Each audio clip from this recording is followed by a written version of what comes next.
जिसे जेल में होना था वो घूम रहा लंदन है। जिसे जेल में होना था वो घूम रहा लंदन है। राष्ट्र भक्त सब चुप बैठे हैं, अजब दोगलापन है। राष्ट्र भक्त सब चुप बैठे हैं, अजब दोगलापन है।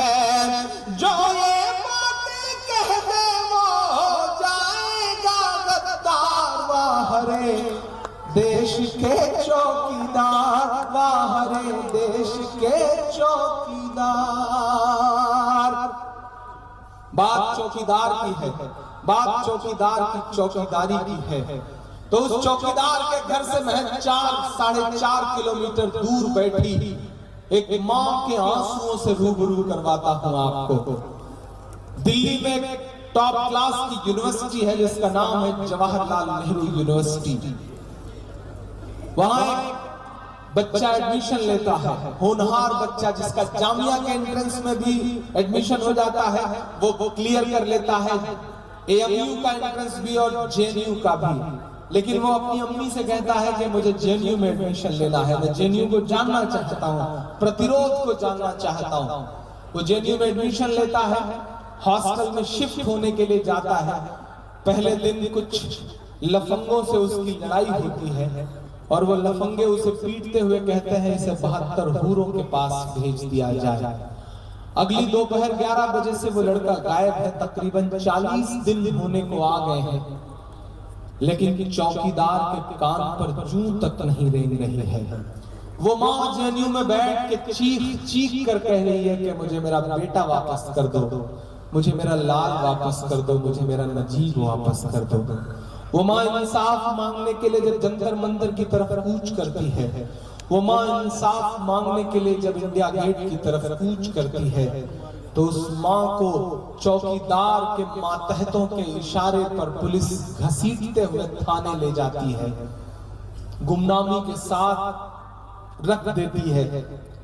मुझे याद है कि जब ट्विटर पे मैं उसके लिए पोस्ट करता हूं तो केजरीवाल साहब का मैसेज आता है कि इमरान भाई अपना नंबर दीजिए। मैं उन्हें नंबर ट्रांसफर करता हूं और विदिन अ मिनट उनकी कॉल आती है और केजरीवाल साहब का शुक्रिया, उन्हें सलाम। वो कहते हैं कि इमरान भाई मैं थाने जा रहा हूँ, ज्यादती है, ये बहुत ज्यादती है, चाहे मेरे साथ जो करें वो, लेकिन मैं थाने जा रहा हूँ नजीब की अम्मी को छुड़वाने के लिए। मैं सलाम करूंगा केजरीवाल साहब को, मैं सलाम करूंगा धर्मेंद्र यादव को, जो बदायूं जिस जिले का वो लड़का रहने वाला था, उसके सांसद धर्मेंद्र यादव जो मेरे यूनिवर्सिटी में सीनियर हुआ करते थे। जब मैं उनसे कहता हूं कि साहब पूरा देश देख रहा है कि समाजवादी पार्टी का क्या स्टैंड है इस मुद्दे पर, तो उनका शुक्रिया कि वो नजीब की अम्मी से मिलते हैं और नजीब की अम्मी को लेकर के वो होम मिनिस्टर के पास जाते हैं, लेफ्टिनेंट गवर्नर के पास जाते हैं। सलाम राहुल गांधी को जो नजीब की अम्मी से मिलते हैं और कहते हैं कि हम इस दर्द में आपके साथ खड़े हैं। लेकिन मैं ट्विटर से लेकर के फेसबुक से लेकर तमाम सोशल साइट्स पर छींक आने तक पे ट्वीट करने वाले उस इंसान की एक ट्वीट तलाश रहा हूं, जिस ट्वीट में मांगता हूं मैं इस नस्बत सर पढ़ता हूं एक नस्ब।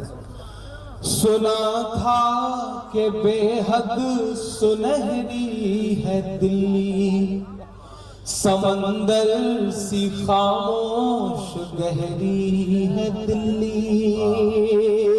सफर करिएगा मेरे साथ इस नज़्म में, मेरी माओ बहनों की भी दुआएं मिले, थोड़ा सा आप सब जुड़े साथ। के सुना था कि बेहद सुनहरी है दिल्ली, समंदर सी खामोश गहरी है दिल्ली, मगर एक माँ की सदा सुन न पाए, मगर एक माँ की सदा सुन न पाए, तो लगता है गूंगी है बहरी है दिल्ली,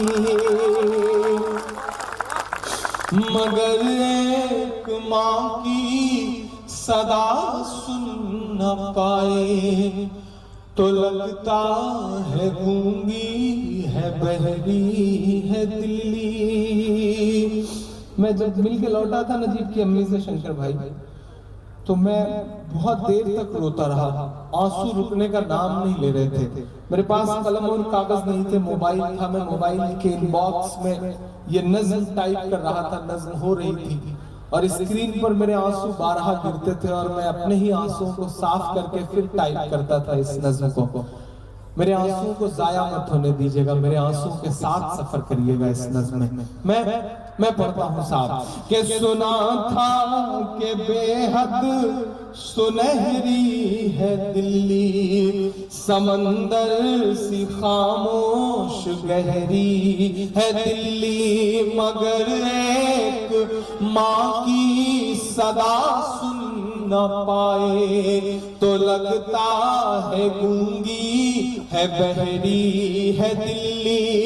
वो आंखों में अश्कों का दरिया समेटे, वो उम्मीद का एक नजरिया समेटे, वो आंखों में अश्कों का दरिया समेटे, वो उम्मीद का एक नजरिया समेटे। यहाँ कह रही है, वहाँ कह रही है, यहाँ कह रही है, वहाँ कह रही है, तड़प कर के ये गुमा कह रही है। नहीं पूछता है कोई हाल मेरा, नहीं पूछता है कोई हाल मेरा, कोई ला के दे दे मुझे लाल मेरा, कोई ला के दे दे मुझे लाल मेरा, कोई ला के दे दे मुझे लाल मेरा। के उसे लेके वापस चली जाऊंगी मैं, पलट कर कभी फिर नहीं आऊंगी मैं। उसे लेके वापस चली जाऊंगी मैं, पलट कर कभी फिर नहीं आऊंगी मैं। वही है बुढ़ापे का मेरे सहारा, वही है बुढ़ापे का मेरे सहारा, वो बिछड़ा तो जिंदा ही मर जाऊंगी मैं।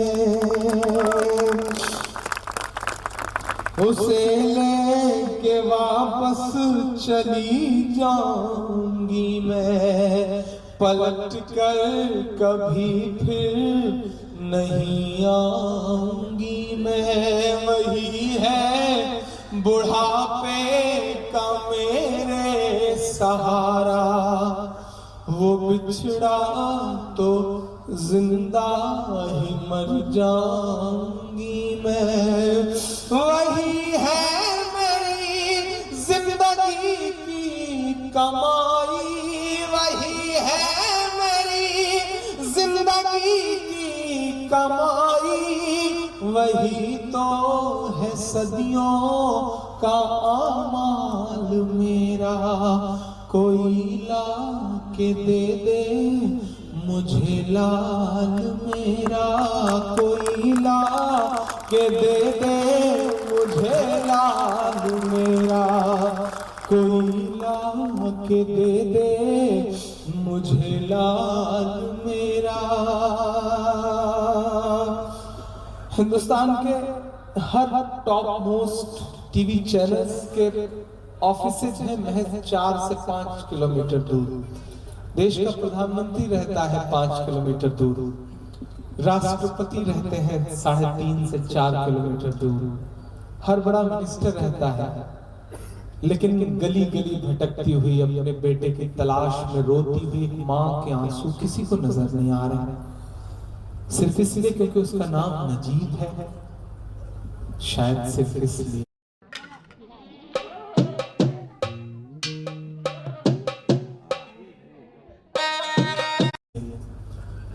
क्योंकि अब तो आंसू और लहू भी जात और मजहब देख के पहचाने जा रहे हैं। नाग और नागिन की वाहियात खबरें चला करके टीवी चैनलों पर पत्रकारिता का दम्भ भरने वाले पत्रकार चुप है। उनके लिए किसी की मां के आंसू कोई मतलब नहीं रखते साहब। मैं आखिरी बंद पढ़ता हूं इस नज्म का, मेरा गुस्सा बोलता है इस नज्म में। मैं आंसुओं को इनकलाब बनाने की कोशिश करता हूं, मैं आंसुओं को शोला बनाने की कोशिश करता हूं कि ये टीवी के एंकर कहां मर गए हैं, ये गांधी के बंदर कहां मर गए हैं। शामिल होइएगा मेरे गुस्से में। मैं जानता हूं कि ये सब बोलना बहुत मुश्किल है इस दौर में, तब तो और भी मुश्किल है जब आपके कंधों पे यश भारती का बोझ हो, तब तो और भी मुश्किल है जब निजाम बदल चुका हो, हुकूमत बदल चुकी हो, फासिस्ट ताकतें अपने एकदम आसमान पर हो। मुझे भी समझाया जाता है, अगर आपको लगता होगा कि चंद तालियां, चंद रुपए और चंद शोहरतें इस रिस्क का बदला हो सकती है, तो नहीं साहब। जिंदगी का रिस्क और तलवार की नोक पर चलना ये चंद शोहरतें और चंद पैसे और चंद तालियों के लिए नहीं है, ये आपके आंसुओं के लिए है, आपके जज्बों के लिए है, वक्त को बदलने के जुनून के लिए है। मुझे भी समझाया जाता है कि इमरान मोहब्बत की शायरी क्यों नहीं करते, जुल्फांचल लबो रुखसार के अशार क्यों नहीं पढ़ते, तुम्हारी तो पर्सनालिटी को भी सूट करता है, क्यों नहीं पढ़ते। तब मैं उनसे कहता हूं कि मैं आईना हूं, दिखाऊंगा दाग चेहरों के, जिसे बुरा लगे वो सामने से हट जाएगा।